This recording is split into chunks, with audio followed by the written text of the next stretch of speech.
This is Bishop Jackson with a sliver of life. Luke 10:27. Jesus gives us a solution to obeying all of God's commandments in two commandments. He says to love God with all your soul, heart, mind, and strength, and love your neighbor as yourself. If you love God with all your soul, heart, mind, and strength, and you love your neighbor as yourself, all the commandments of God are encapsulated in those three commandments. And also in Philippians 2 verses 3, Paul admonishes us to esteem others higher than we do ourselves. Now, I want to address relationships, male-female relationships. Whatever you're doing right now, put your cell phone down, whatever it is, stop what you're doing and listen. If you want to find out how to have a everlasting relationship with the one that you love. Now, you have to be in agreement with the one that you love, and the one that you love's got to be in agreement with you on the two scriptures that I've given you. Because the root of all relationship issues, the primary root of all relationship, the negative issues that come up, is selfishness on the part of one or both partners.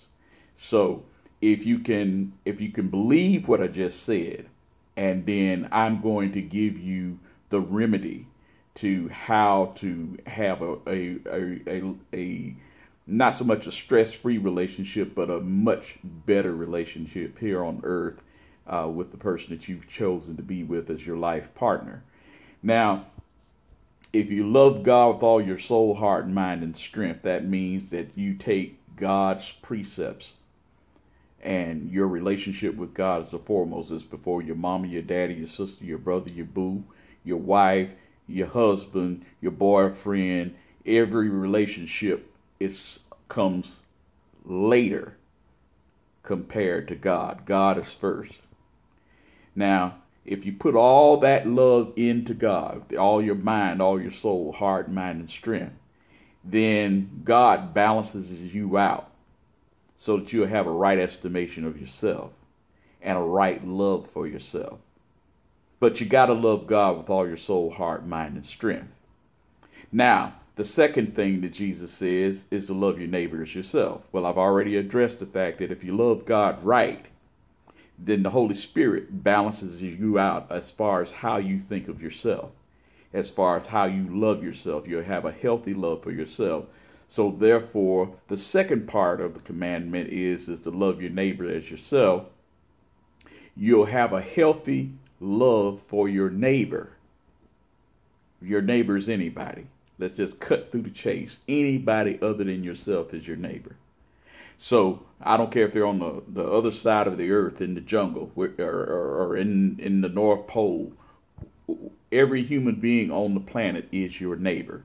Now, the third thing you need to know is if you love your neighbors yourself, and you love God with all your soul, heart, mind, and strength, that not only attacks the selfishness within yourself, but Paul comes along and tells us to esteem others higher than ourselves. Oh, now this is where the problem comes in.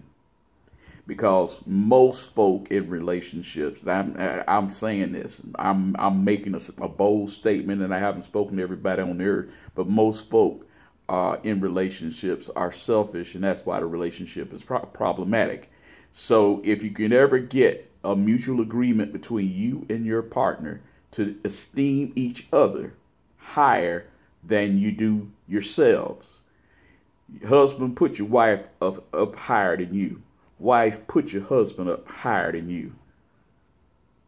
If you can do that, along with loving God with all your soul, heart, mind, and strength, and loving your neighbor as yourself, if you esteem others higher than yourself, particularly the person that you're in a lifelong relationship with, that will resolve your relationship problems. God bless you. If you take these two scriptures and live them out, I don't care who you are. If you're in a relationship with another human being and you live these two scriptures out, Luke chapter 10, verse 27, and Philippians chapter 2, verse 3. If you can live these two scriptures out in your life, your relationships can become like heaven on earth. Thank you for listening. God bless you. I'll see you tomorrow. This is Bishop Jackson with the Sliver of Life. If you need any more of these good teachings, contact me at 407-731-6676, and I'll bring these teachings to you. God bless you.